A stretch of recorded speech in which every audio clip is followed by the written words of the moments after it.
Hello, good morning, or good evening, whenever you are watching this. I hope you are doing well. This is my third video where I am talking about some of the books that I have been reading in quarantine.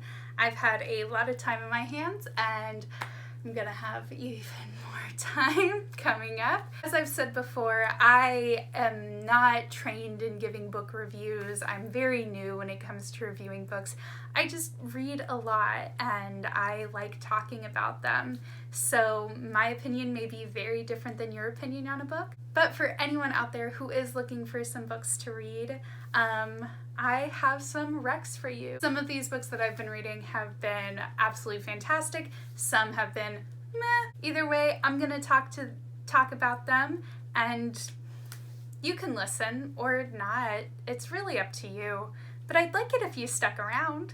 The first book that I'm going to talk about is Flipped by Wendelin van Draanen. Now, this is a middle grade book that everyone that I was in like elementary or middle school with read. It is a very, very sweet contemporary about Julie Baker and her new across the street neighbor Bryce. When Julie first saw Bryce, she completely flipped and just fell for this guy. They were in like the second grade, so as all second grade crushes go, she did not know how to handle it. She was very clingy, but she also just wanted to be his friend. Bryce, of course, being an elementary school kid, didn't know how to handle this situation, didn't understand that you could just be friends with a girl. So he constantly tried to ditch her and tried to make sure that she stayed away from him and didn't handle the situation the best. This particular story starts when they are in 8th grade, although you do get a lot of their background and their relationship from like 2nd grade to 8th grade. Julie is definitely a very eccentric character. She raises chickens in her backyard and she loves trees and climbing up in trees, whereas Bryce very much is starting to follow in his father's footsteps, who is like a very typical like jock from high school who grew up to be, you know, middle-class white guy. This is such a sweet book. I don't know if I ever actually read it in elementary or middle school. I feel like I talked about it so much, like with my friends and stuff, that I felt like I had read it, but I don't know if I did. There's definitely some language and things in this book that are very dated. Some things that reading back, I'm like, ooh, no, we don't say that anymore. That's not really an appropriate thing to say. So it is very much a book of its time. It's still super sweet though, and it's one of those books that like by the end you're just like, all right, I feel like I learned something without being like, let me push this message on you. I really liked the dual perspectives of Julie and Bryce, mostly because you see the same events happening through both their eyes. So you see like Julie's thought process of like, oh yes, this is something a friend would do, and Bryce being like, ah, she's crazy. So I found that really, really interesting and I really enjoyed reading it. I ended up giving this a 3 out of 5 stars, and it is a super cute, fun, easy read if you're just looking for something short and sweet to read. The next book that I'm going to be talking about is Sorcery of Thorns by Margaret Rogerson. This is a young adult fantasy book. This book follows Elizabeth, who has grown up in a great library surrounded by magic and the tools of sorcerers, but she fully believes that sorcery is a source of evil, and you cannot trust anyone who is a sorcerer. After being accused of releasing some of the library's most dangerous grimoires, she has to team up with the sorcerer Nathaniel to uncover a plot of overthrowing the kingdom, basically. Nathaniel is a sorcerer and comes from a great house. However, his reputation is not great, and his family is known for conjuring dark magic. This is a really, really cool adventure fantasy type book. I really enjoyed this book. It's very unusual to come across a fantasy book that is a standalone. So it's really fun reading a book where there isn't a lot of downtime in the story. That's definitely a problem that I tend to have, especially in trilogies, where I'm like, you probably could have cut this down to a duology. I don't think you needed all of this to happen. The magic system itself in this world is really interesting. It has like very stereotypical like sorcerer, conjuring magic type deal. However, the idea that the grimoires are actually like books that have like souls inside of them and they have personalities was really cool. And most of the book takes place in like magical libraries. So for someone who loves books and loves magic, that was super fun to read about. Elizabeth and Nathaniel go through a lot together, and their relationship definitely changes and grows all throughout the story.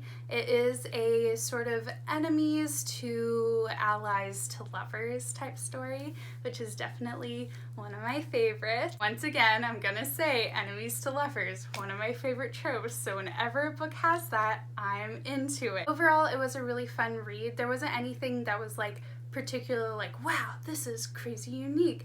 I did love all the characters in it. I thought the characterization was a lot of fun. There were moments where I'm like, oh god, Nathaniel is so broody. And sometimes brooding is good, and sometimes you're just like, okay, this is a lot. Overall though, I really enjoyed the book. I gave it a 3.5 out of 5 stars. The next book that I'm going to talk about is Every Soul a Star by Wendy Mass. This is another middle grade contemporary and another very sweet story. This follows Allie, Bree, and Jack, 3 complete strangers who are thrown together when there is going to be a solar eclipse. Allie grew up in the middle of nowhere where her parents run a camp with the sole purpose of one day watching a solar eclipse from that camp. Bree dreams of being a supermodel one day. She loves fashion and clothes.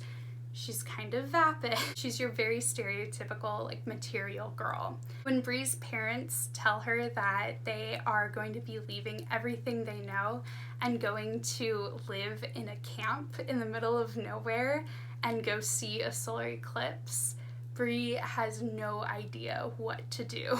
And Jack is very awkward. He's not doing great in school, but he loves art. His science teacher makes him a deal that if he accompanies him as an assistant on this trip to see the solar eclipse, then he doesn't have to go to summer school. The 3 of them team up together and form an unlikely friendship. It is such a cute, sweet story, and there's a solar eclipse at the end. I really enjoyed this book. It is definitely meant for a younger audience, that is for sure. All of the characters are very kind of surface level, but each of them grow and change so much throughout the story, and I love seeing their friendship develop. They start out as complete strangers, and by the end they become best friends. Can you tell that I needed just some sweetness in my life when I picked this up? I definitely recommend this. I gave this a 4 out of 5 stars.